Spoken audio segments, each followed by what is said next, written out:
सबका शुक्रिया अदा करता हूँ और ये लाली इमरान खान की जंग नहीं है, और अगर आज हम ऐसे बाहर निकले तो हम बड़ा पछताएंगे। ऐसा लीडर हमें दोबारा नहीं मिलेगा। तो जो आज किया है हमारे 10 वोट इज्जत करके कल बकरिया में उसका चैलेंज करेंगे।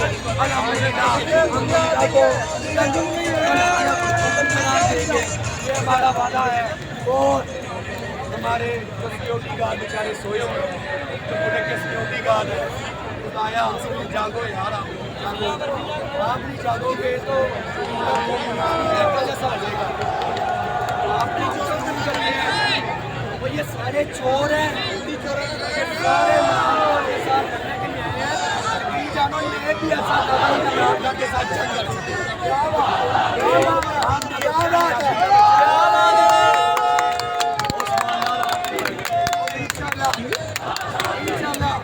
हम ये जंग जीतेंगे,